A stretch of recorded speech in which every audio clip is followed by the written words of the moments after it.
security, America must avoid the possibility of protectionism.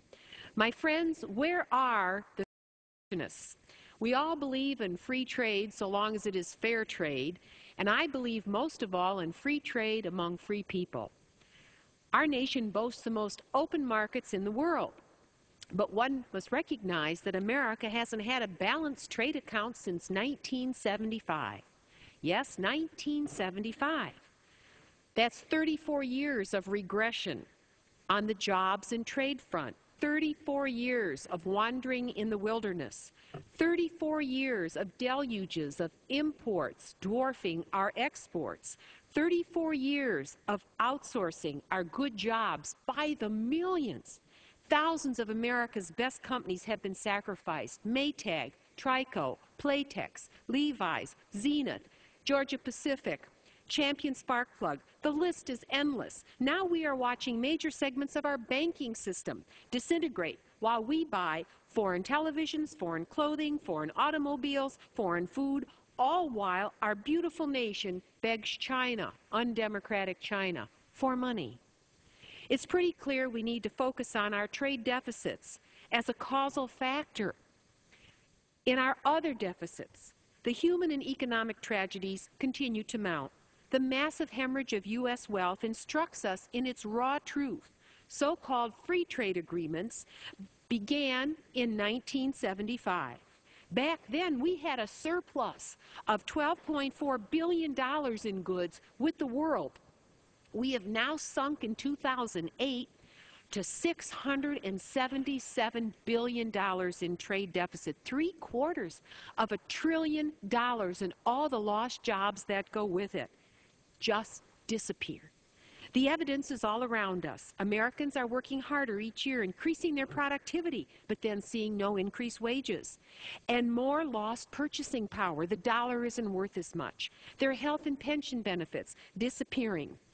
This is not a recipe for a healthy economy, a strong nation, or a middle class. The challenge is trade is not a zero-sum game. Other nations don't play by the same rules. Other nations manage their markets. Other nations manipulate their currency. Other nations aren't democratic and they have no rule of law. Let's look at the raw facts, as ignoring our trade deficits won't help our nation crawl out of our deep economic hole. Let's stop digging and start crawling out. When you focus over a quarter century on more outsourcing of jobs and importing goods than on exporting goods and creating jobs here, our country ends up indebted. And we are indebted to China, indebted to Mexico, indebted to Japan, and all the other creditors who will be knocking on our grandchildren's doors. When you conduct 2 wars and don't pay for them, you make it even worse. But not to recognize those 2 deficits, the trade deficit as well as the budget deficit, is to live in a world of delusion. In 2008, our largest trade deficit was in oil with countries in the Middle East. And the bottom line is that that trade advantages them, not us. If you look at overall trade between the United States, Canada, and Mexico, that's governed by NAFTA, the North American Free Trade Agreement. We are now at record imports from both countries. Not exports, record imports. $74.2 billion in the red with Canada last year and $63.5 billion in the red with Mexico. The same is true with Communist China, where we are in a $266 billion deficit, a record high. Japan is no different, $72.6 billion there.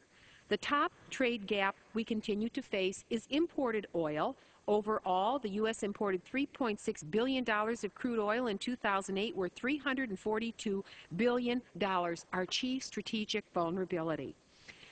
Unemployment continues to rise nationally, over 7.2%, and in districts like mine, in many counties, over 12.5%.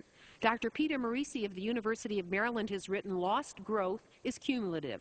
Thanks to the record trade deficits accumulated over the last several years, the U.S. economy is about $1.5 trillion smaller. This comes out to about $10,000 per worker, and every American middle-class family feels it." How are we going to change this, Mr. President?